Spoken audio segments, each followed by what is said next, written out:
En esta exposición consideraré una segunda parte referente a la virtud de la prudencia.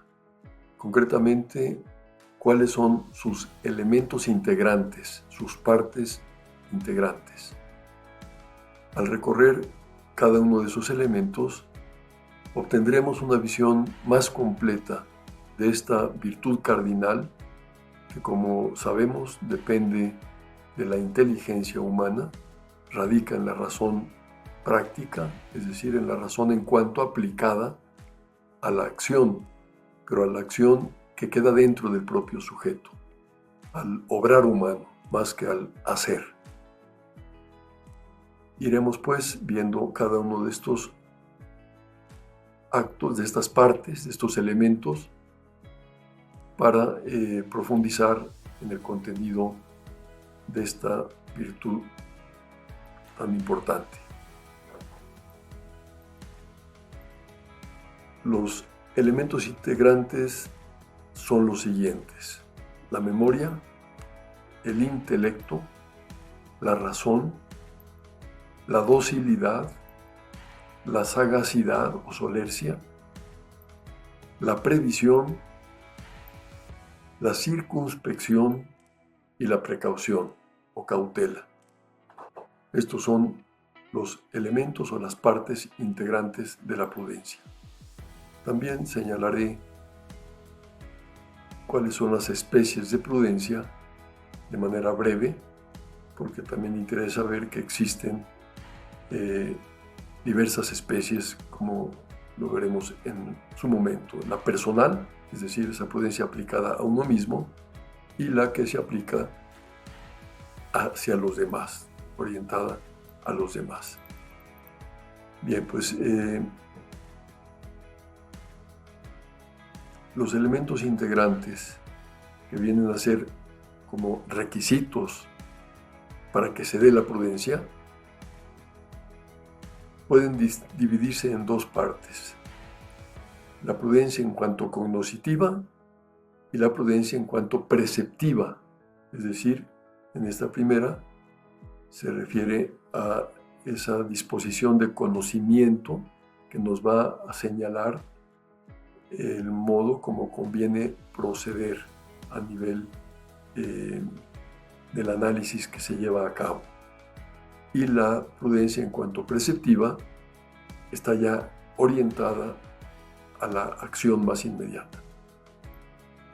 La primera parte, el primer elemento, es la memoria, que tiene que ver con la experiencia, la memoria del pasado.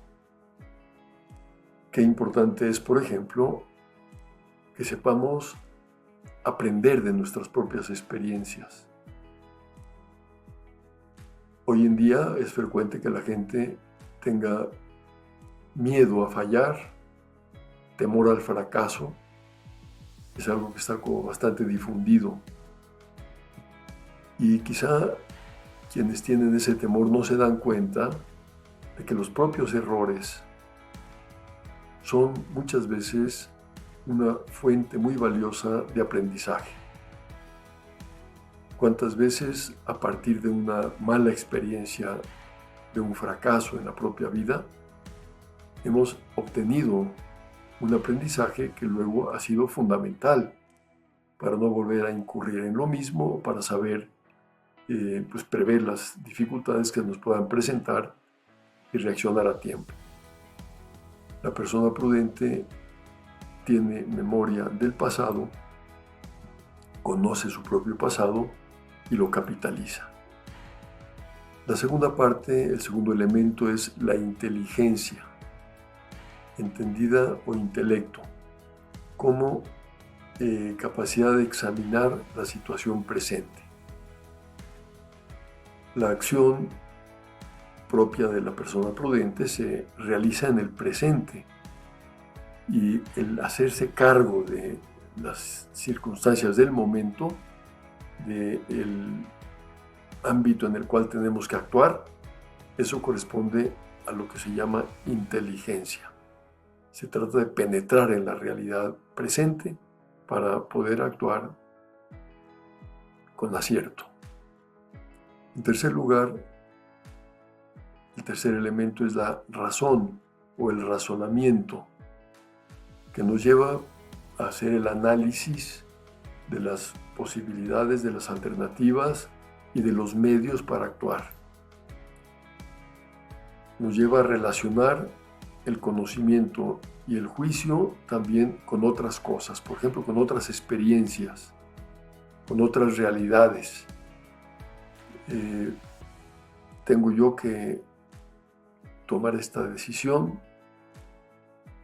Ha habido otras ocasiones en que he tenido que actuar en circunstancias parecidas. ¿Qué he aprendido de aquellas circunstancias?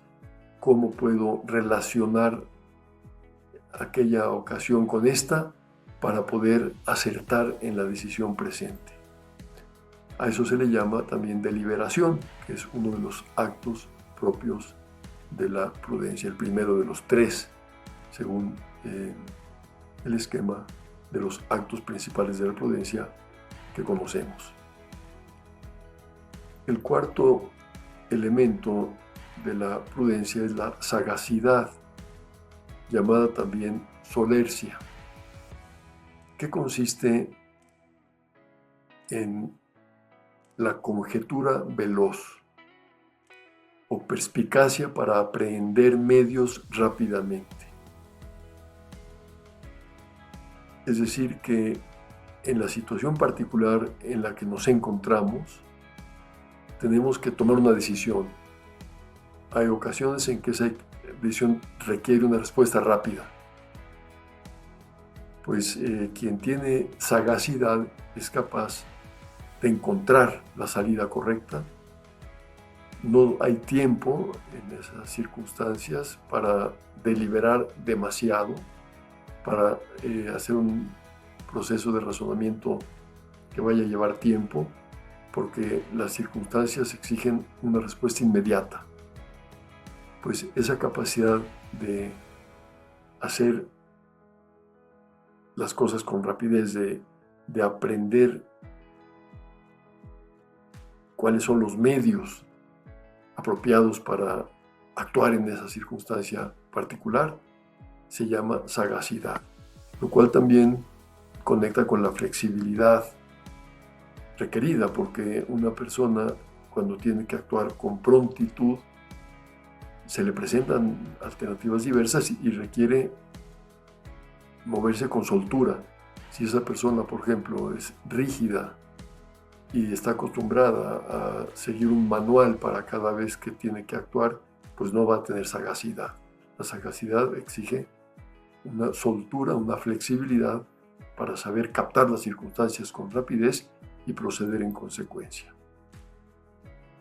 También influye en el discernimiento del futuro inmediato, es decir, voy a tomar esta decisión, tengo que resolver este peligro, salir adelante en esta situación difícil, porque si no, el futuro inmediato se me va a complicar. Pues ahí está este elemento tan importante también de la prudencia, que es la sagacidad. Quinto elemento, la docilidad, como disposición interior que consiste en atender el consejo, hacer lo propio y llevarlo a la práctica. Por lo pronto, tiene un valor importante recibir consejos o pedir consejo cuando tenemos que actuar y atender ese consejo con interés para captar lo que realmente se nos está sugiriendo. Pero también es verdad que existe el peligro de que queramos en ocasiones que quien nos da el consejo asuma la responsabilidad de nuestros actos. Es el caso de la persona que no acaba actuando por sí misma, sino que de algún modo se escuda en lo que alguien más le indicó o le aconsejó.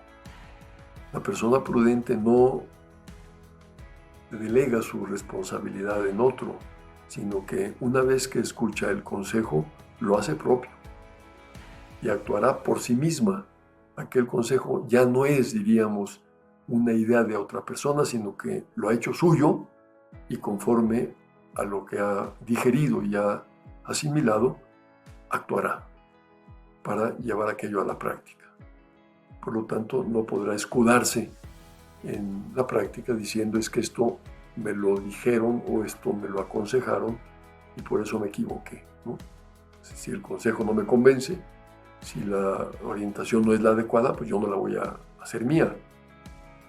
Por tanto, pues la docilidad es esa apertura, pero no exenta de responsabilidad personal. Exige ciertamente humildad, la humildad para aceptar un punto de vista de otro, distinto quizá al nuestro, al que hasta ese momento podíamos tener, y reconocer que los demás nos pueden aportar cosas importantes y valiosas. Esa actitud es humildad, es saber que no lo tenemos todo controlado, que no tenemos el conocimiento completo de todas las cosas, que necesitamos de los demás y por lo tanto acudimos a su orientación y a su consejo. Y también requiere humildad el asumir las propias responsabilidades, para no querer luego justificar, por ejemplo, una mala decisión diciendo es que fue culpa del que me aconsejó. Eso también es humildad, reconocer que nos hemos equivocado cuando eso haya ocurrido.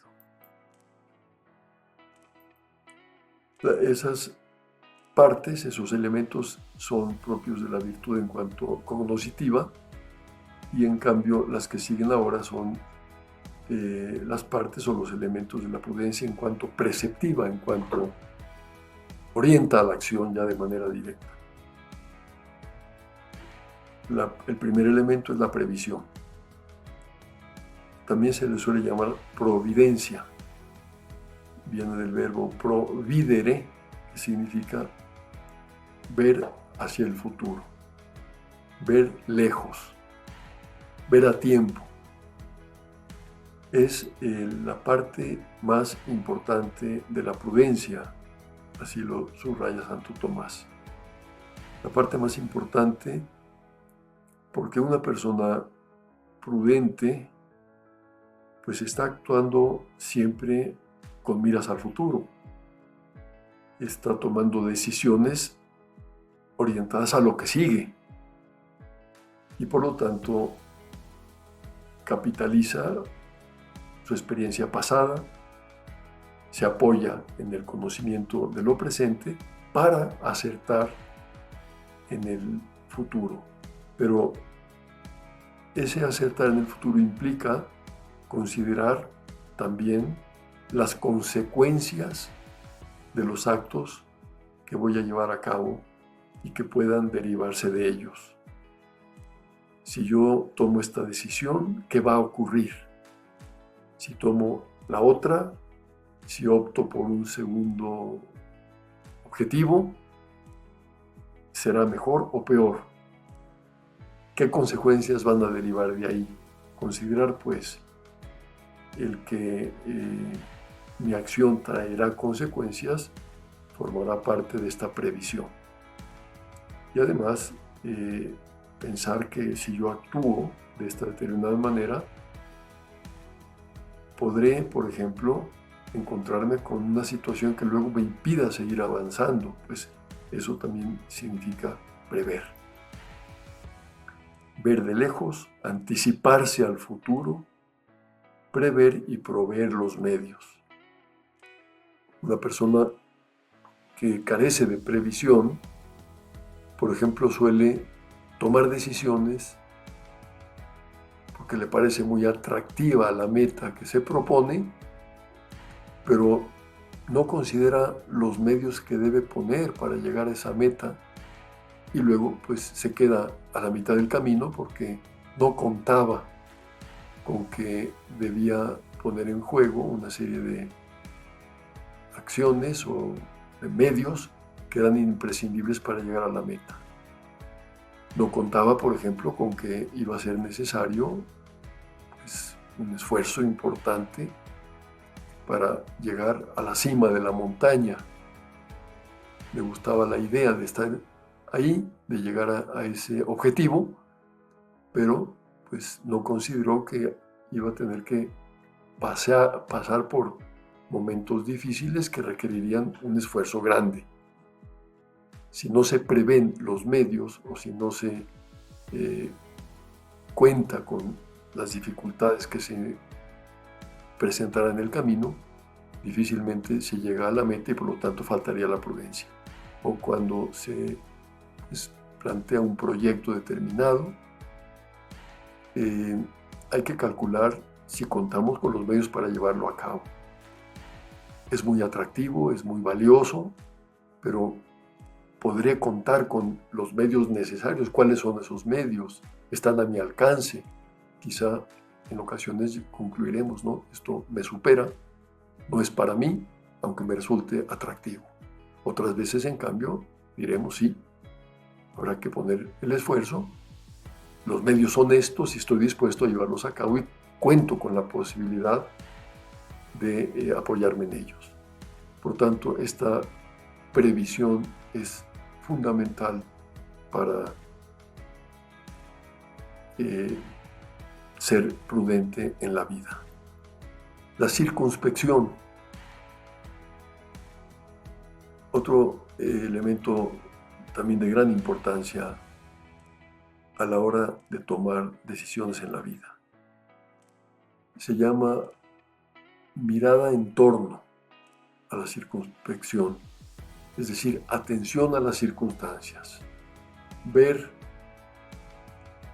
todo lo que está relacionado con aquello que quiero hacer, para determinar qué es lo oportuno o si aquello es oportuno en el momento en que quiero llevarlo a cabo.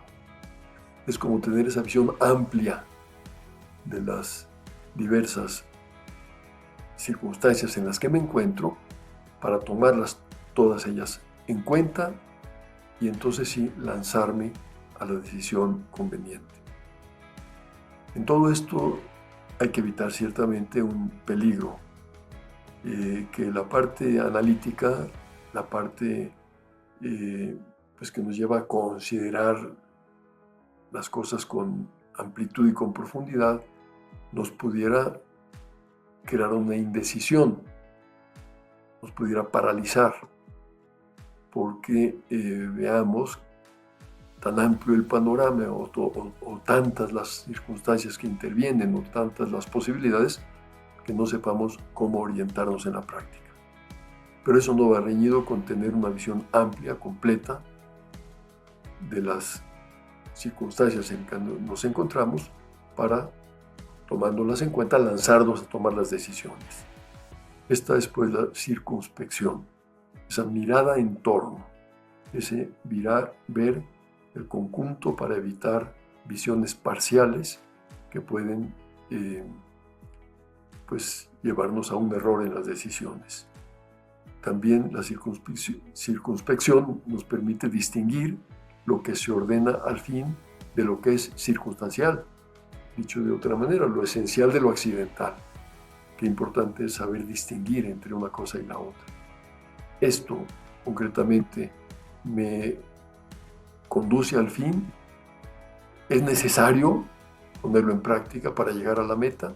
¿O puedo prescindir de ello y de todas maneras podré llegar? Esas diferencias, esas distinciones, pues son parte de esta circunspección para, en la práctica, decir, lo aprovecho, lo dejo a un lado y me voy para adelante. Finalmente, la precaución. Es el último de los elementos de la prudencia. Ciertamente tiene importancia, pero hay que evitar el gran error en el que incurre mucha gente de identificar la prudencia con este octavo elemento. Es solo un elemento más, pero que no es el más importante, aunque tiene indudablemente un valor que hay que tomar en cuenta.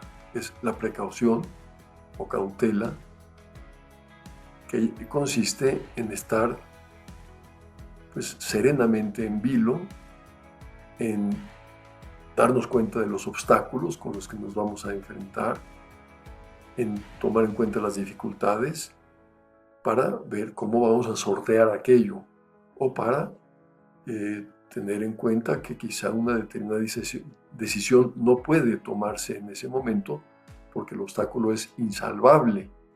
En ese sentido, pues la precaución nos ayudará a evitar acciones que no puedan culminar en un resultado favorable. No está mal ser precavido, es conveniente calcular las cosas sin irse al extremo de que ese ser calculador nos pueda paralizar o atemorizar y acabemos por no actuar.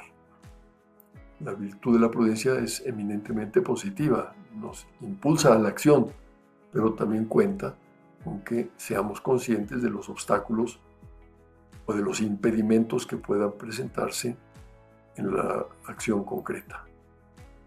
Bien, pues después de analizar estos 8 elementos de la prudencia, que nos dan una visión bastante completa para vivir esta virtud, señalo ahora solamente lo que se llaman las especies de prudencia, que son también las partes esenciales o llamadas técnicamente subjetivas. Fundamentalmente hay que dividirlas en dos. La prudencia personal, es decir, todo lo que hemos visto aplicado a nosotros mismos, a nuestra propia conducta, es decir, el gobierno de uno mismo, que es el punto de partida siempre. Si pensamos en el gobierno de los demás, que será la segunda parte, la segunda especie de prudencia, es fácil comprender que no es posible dirigir a otros si no nos dirigimos a nosotros mismos. Por tanto, en primer lugar, la prudencia tiene este carácter personal, se aplica al propio sujeto y hemos de vivirla en nuestra propia vida, en nuestra propia conducta, porque ese será el punto de partida. Y la otra especie de prudencia es la prudencia llamada de gobierno, la que corresponde a quien tiene que actuar sobre los demás, tiene que dirigir de una manera o de otra a otras personas. Esta prudencia de gobierno pues abarca diversos ámbitos, por ejemplo, el ámbito familiar. La madre de familia, el padre de familia, ejerce la prudencia dirigiendo la educación de sus hijos, organizando a la familia, tomando las decisiones oportunas para que aquella célula que es la familia pues, se desarrolle de un modo adecuado. El ser prudente implica acertar en el modo de dirigir esa formación o esa educación de los propios hijos o también de los esposos entre sí, que han de pues, apoyarse mutuamente, formando esa unidad entre los dos y que requiere indudablemente actuar con una enorme prudencia para que ese matrimonio, esa relación, se consolide y vaya siempre en una línea creciente de entendimiento mutuo, de amor mutuo, etc. Esto exige indudablemente de la virtud de la prudencia. Esa prudencia de gobierno pues también se aplica al orden político o al orden cívico. Quien tiene la misión de gobernar una sociedad, un país, pues si algo requiere para hacer bien su trabajo es ser prudente, pensar de verdad en el bien de los demás, porque así como la prudencia personal es esa virtud que orienta la propia conducta hacia el bien personal, pues en el orden de los demás también lo que se busca es su propio bien, de manera que el gobernante prudente está siempre pensando en el bien integral, en el bien profundo de las personas. Por ejemplo, no sería pues prudencia de gobierno completa la del gobernante que solo atendiera al desarrollo económico del país o de las personas, porque estaría dejando a un lado otros aspectos fundamentales que forman parte del bien de las personas, como pudiera ser la educación, por caso. De manera que la prudencia aplicada a los demás pues requiere una visión de conjunto, una visión completa de lo que es la persona humana para buscar el bien integral de todos. en la empresa, pues quien dirige una empresa, lógicamente está constantemente utilizando esta virtud si realiza bien su trabajo. Y ahí igualmente podemos decir, la persona prudente no solo se va a concentrar en el éxito material de la empresa. Si está trabajando con personas, buscará pues que esas personas también se desarrollen, atenderá a quienes forman e integran el equipo de trabajo para que como seres humanos alcancen su propio bien. Y lo mismo en cuanto a la finalidad de la misma empresa, pues no se reducirá a obtener ganancias económicas, sino a favorecer a la sociedad, dándole pues esa visión más trascendente a la actividad que está realizando. Todo esto forma parte de la prudencia que en el ámbito de la vida profesional, laboral, pues evidentemente tiene una enorme importancia. Por último, señalaré que esa prudencia también se aplica al terreno espiritual, al terreno del desarrollo de la persona en cuanto a su relación con Dios. Y para eso quiero citar unas palabras de San José María Escrivá que son muy sugerentes a este respecto. Dice lo siguiente: la prudencia exige que siempre que la situación lo requiera, se emplee la medicina totalmente y sin paliativos después de dejar al descubierto la llaga. Esto quiere decir, o se refiere a quien tiene la misión de ayudar a otros en el terreno espiritual y que no solamente su tarea, su labor consiste en dar consejos bonitos, por decirlo de alguna manera, sino que a veces hay que corregir y hay que utilizar como el buen médico la medicina que exijan esas circunstancias, dejando al descubierto la herida, es decir, hablando con claridad con la persona que requiere rectificar su conducta o mejorar su propia forma de actuar para que pueda de verdad transformarse en la dirección que Dios espera de ella. Añade esta cita: al notar los menores síntomas del mal, sed sencillos, veraces, tanto si habéis de curar como si habéis de recibir esa asistencia. En el proceso de la vida espiritual, de la mejora, en el camino hacia la unión con Dios, pues indudablemente que hay momentos en que aparece la tentación de desviarse del camino. Pues en lo personal se trata de darnos cuenta y ser sinceros para reconocerlo y rectificar. O cuando se trata de ayudar a otra persona que está en esa situación, actuar a tiempo, darle la medicina oportuna. En esos casos se ha de permitir al que se encuentra en condiciones de sanar, en nombre de Dios, que apriete desde lejos y a continuación más cerca y más cerca hasta que salga todo el pus, de modo que el foco de infección acabe bien limpio.